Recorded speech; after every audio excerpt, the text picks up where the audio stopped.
That day I lost hope, absolutely lost hope. Then what? I went to my father only. I was crying. My father told me that when you lose hope, you have to remember one thing only, that this is the part of life. My father said that the journey is when you start accepting everything, even the death. Wonderful. And right now I am manifesting a podcast with Jaideep sir also. I think I hope students like you inspire me. Make Sonalika Sonalika, and what makes Jaideep Jaideep? Let's learn this thing from Jaideep and Sonalika, never to give up on anything. Keep trying. They were stubborn, let me tell you. They were very stubborn. You can say it was not a career plan. It was a passion. Now it is a profession. Consistency, first of all, consistent. Equal to man, or I would rather say that they have to accept feminism in such a way that they do not consider themselves inferior to men. Today I loved your questions also, what you asked me. Doing fabulous job and I want you to keep doing it. Like that. Do not give up. You have started something, you reach to the highest level of your destination. And Hi everyone, welcome back to the Legal Vibes. This is me Komal. Today I feel so honored to have a special guest in my podcast. She is my French teacher, Sally ma'am. She is incredibly sweet, amazing and fabulous. What makes her more inspiring is her positive determination and strong will. She is not an amazing teacher, but I feel so lucky to have her in my life. So let's invite Sally ma'am in our podcast. Bonjour, madam. bonjour. Before start this podcast, I would like to seek your blessing.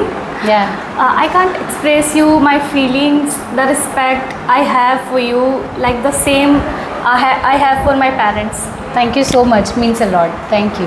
Okay, let's start the question. Yes. Okay, can you say your journey from your college life to engineering, and despite you have a background of engineering, you converted or pursuing French.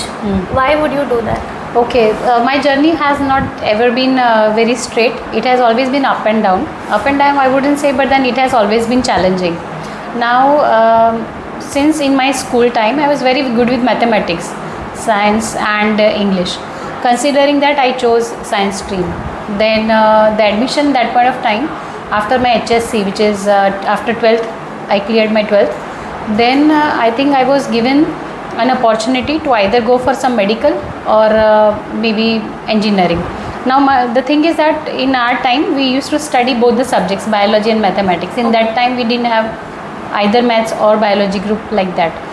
So I ended up choosing electrical engineering because which was near to my place. That point of time, probably I wasn't aware that what I exactly wanted to do in my career. I actually went with the flow. Flow was taking me to engineering, so I did engineering. Definitely I did with good marks on all, but then deep down, since my childhood, I always admired people who spoke English, and I always wanted to be an English teacher. And probably that dream true true after I completed my graduation, and then I started looking out for jobs. I came to Parul University. That point of time, my communication skills were good, but then my degree was engineering. But then somehow the founder of Parul University, Dr. Jayesh Patel sir, he offered me a position in career development cell looking at my communication skills, and I chose to be an English teacher.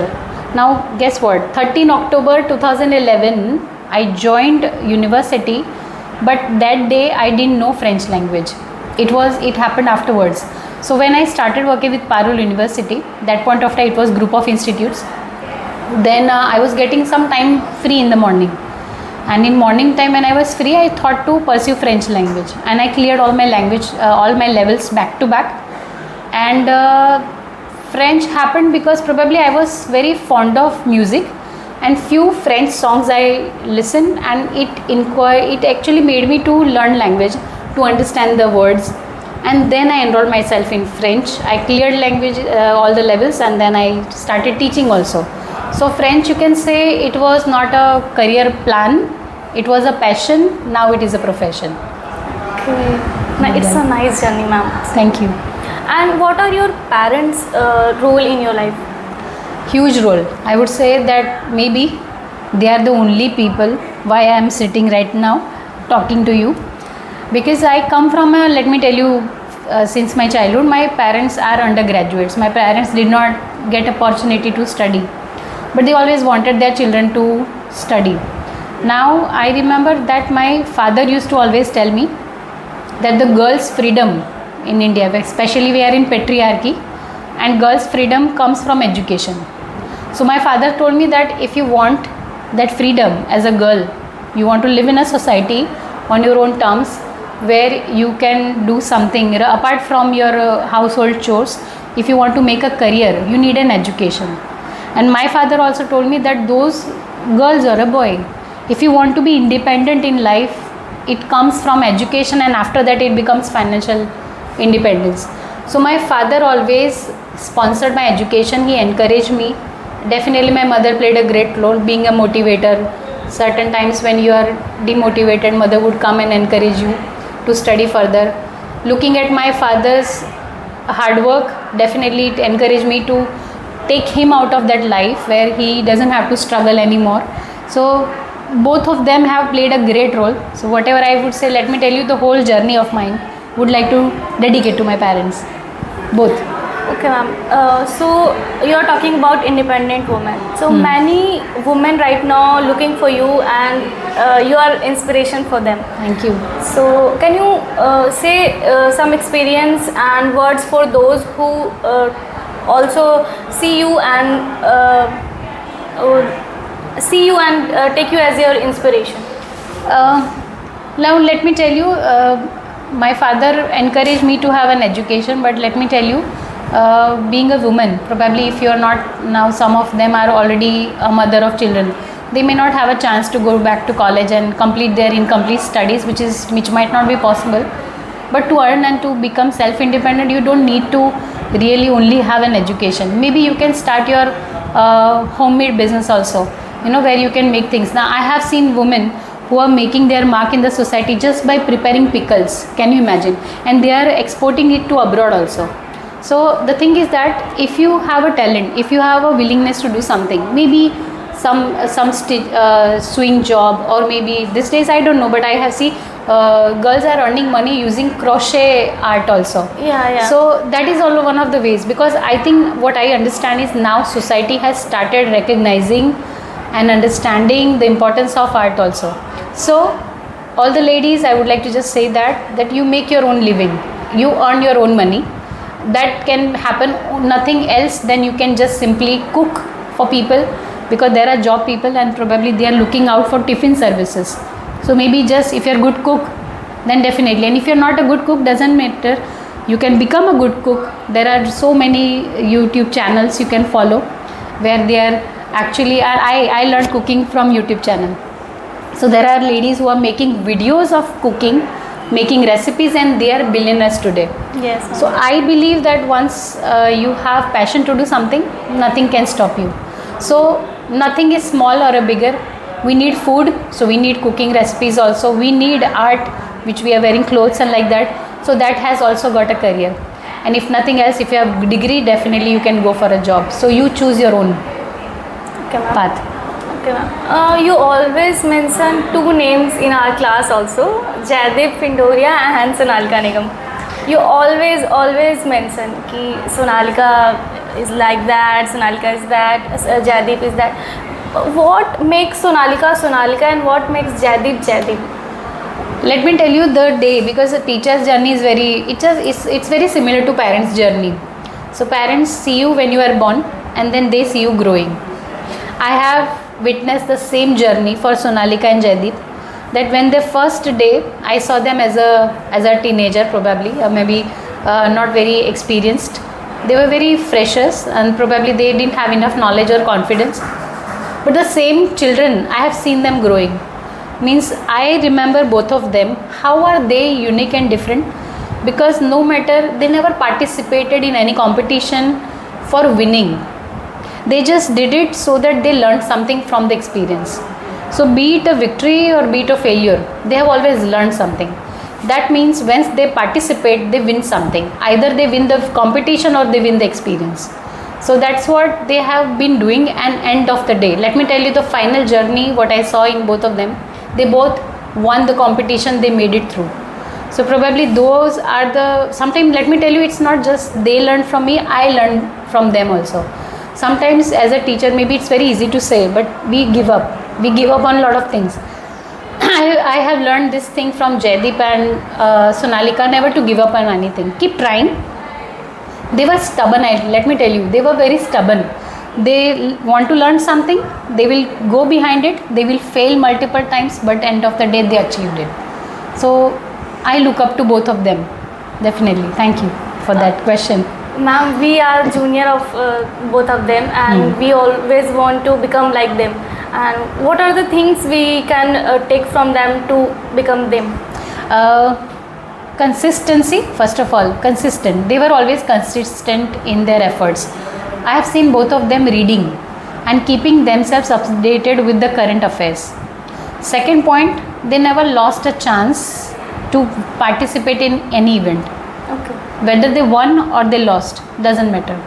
After completion of that competition, whether they are winning or they are losing, they would come to the judges. They will go to the judges. If I am judge, they would come to me also.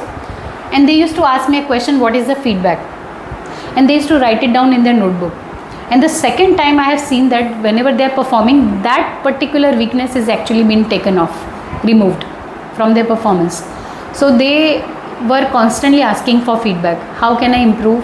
And not to me only, to everybody. I have seen them being receptive, being learning from even a pune. They are that kind of people. They are so observant that multiple times I have seen them that they would just participate. Their turn is over. When they are in the competition, their turn is over, but they will not leave the venue. They will sit there and observe other candidates' performance also. And I have seen them taking notes from those candidates also. If they have some good logical point which is to be noted, I have seen both of them noting it down. So probably that one thing you can look it after. Maybe you can just ask for the feedback of improvement. Constantly be in touch with your teachers. Trust me, we don't get bored. we are always there. It's our duty, our job, and probably it's a pleasure also. Yes. Whenever student ask a question, teachers I don't get irritated. I love those questions. Questions will make you different. So ask questions, participate in events, keep getting feedbacks, and keep removing your weaknesses. One day you will become victorious. Okay. If there any point when you think I lose my hope, and in that situation, what makes you strong and what makes you powerful? Yeah, that recently happened, but that was not related to my career, but that was related to personal life, where my father was diagnosed with cancer, and my father, he went through the treatment, to surgery. It went well, but after 2 months we got to know that now there was a metastasis, which is called cancer spread in the whole body. So he reached to stage 4. Medicine stopped working. That day I lost hope, absolutely lost hope. Then what? I went to my father only. I was crying. My father told me that when you lose hope, you have to remember one thing only, that this is the part of life. My father said that the journey is when you start accepting everything, even the death, then you become very easygoing. You have to live in the present. My father said to me that you are worried about the death which will occur to my father in future. He said, but right now I am alive, I am talking to you. So you cherish this moment. Do not worry about the future. If you are talking about everything is going to die one day. Everything is going to end one day. So the best part is live in the present, because present is present. And that day I realized that when you are starting to lose hope, but then we did not lose hope. I started looking out for consulting other doctors, started looking out for medicines, but end of the day, deep down in my heart, I accepted that one day death will occur. But then I made me realize also that everything is mortal in this world. Nothing is immortal. And that gave me strength. So maybe one lesson for this, you keep trying. If it is happening, amazing. If it doesn't happen, doesn't matter. End of the day, you have tried, that is important. Who inspire you daily? Daily inspiration? Students like you inspire me, because let me tell you, of course I teach them one of the subjects, which is a language, but they inspire me because they deal with 8 more subjects. Still they don't get tired. For me, they have 8 teachers like me in a day to deal with. They have multiply by 8 assignments to submit, right? So students and their questions, they inspire me. They bring new questions that make me think. If I am able to answer, I feel happy, motivated, encouraged to do better.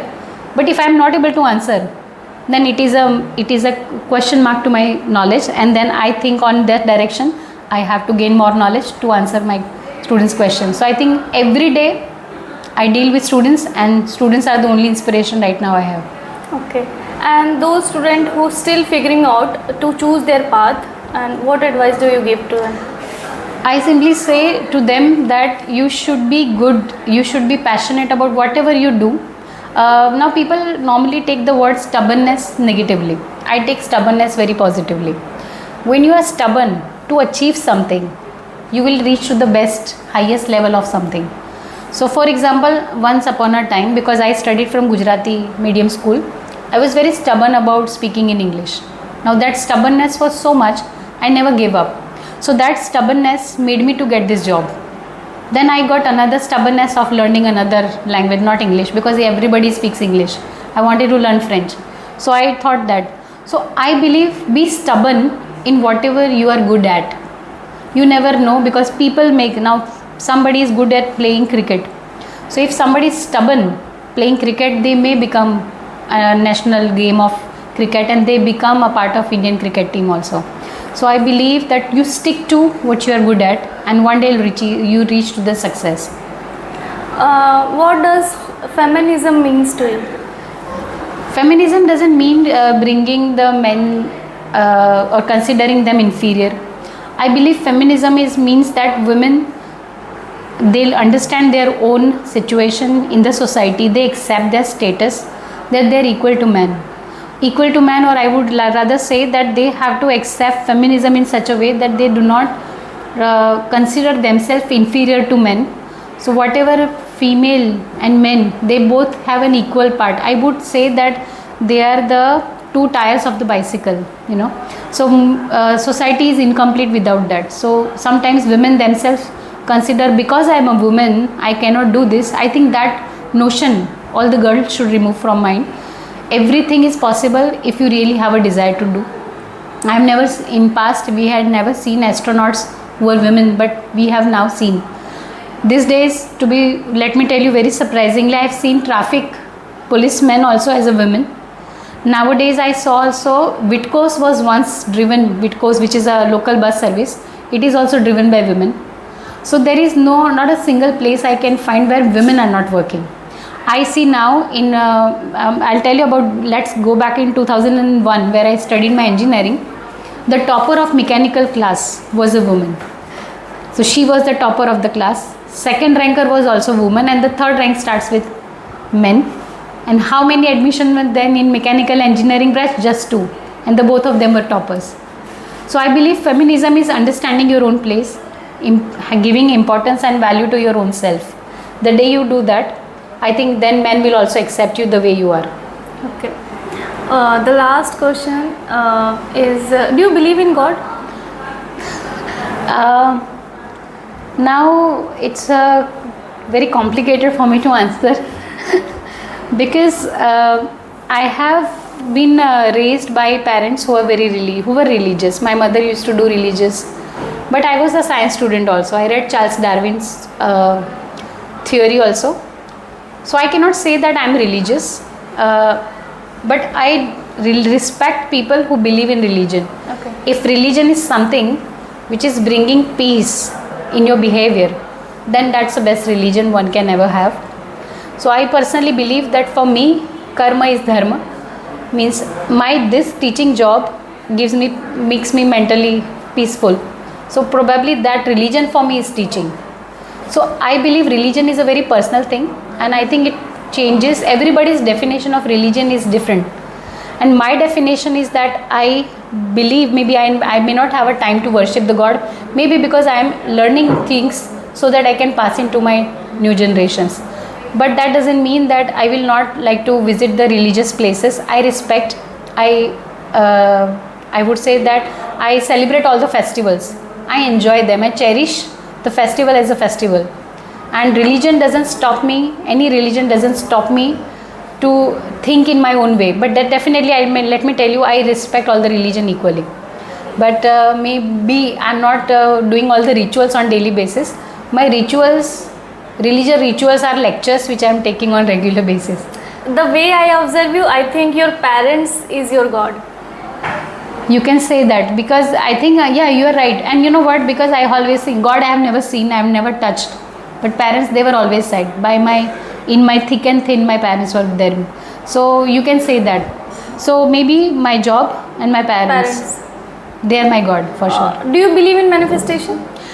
Absolutely. Manifestation is actually an indirect message which you give it to your brain. Now, how does that work psychologically? And I believe it because whatever I have manifested, I have got it. I was in grade 8, and that point of time I saw London Bridge. I used to imagine myself being there. There was no planning. We don't have any relatives, and there was no planning for me to go abroad. But I don't know, those manifestation worked so hard that 2006 I reached to London, UK. I was standing on the same place. Oh my God. As a child, always manifested myself speaking in English fluently, and now I speak. So I totally believe in manifestation is an indirect message you give it to your brain. Your brain creates those hormones. Those hormones create opportunities in your personal life, real life, and those opportunities make what you are. Because I do believe in manifestation, because in 1 month ago, same room, same with you, I'll manifest it, and this is happening right now. And one more thing, I do manifested year back ago with a podcast with Sonalika Di, and I do that. Wonderful. And right now I am manifesting a podcast with Jaideep sir also. I think I hope Jaideep, you send this to me, this message, and I'll send it to Jaideep. Okay, ma'am. He will definitely look forward to do that also. Okay, ma'am. Right? Thank you so much for having that manifestation. I can help you fulfill that manifestation of yours. Okay, ma'am. Thank you so much. And one more thing. Today I learned feedback thing. So can you please give me feedback for this podcast? Right. The feedback is like you are very fluent for sure. Now you have, let me tell you about you also. Some years back, one and a half years back, when I saw you, you were a very silent person. Today I saw you a different personality. Today, the feedback I would like to say that you learn more. You keep making more podcasts like this. Keep introducing new questions. Today I loved your questions also, what you asked me. So you bringing more questions to yourself. The feedback is that you are doing fabulous job, and I want you to keep doing it. Okay, like that. Do not give it up. You have started something, you reach to the highest level of your destination, and then only you switch to something else. But you stick to this. Come on, thank you so much. Thank you so much. Thank you. Pleasure for me. Same here. Thank you. Thank you so much for watching this podcast till now. I hope you get some information and knowledge through this video. Thanks for watching. See you in the next video. Until then, keep liking, keep supporting, and don't forget to subscribe the Legal Vibes.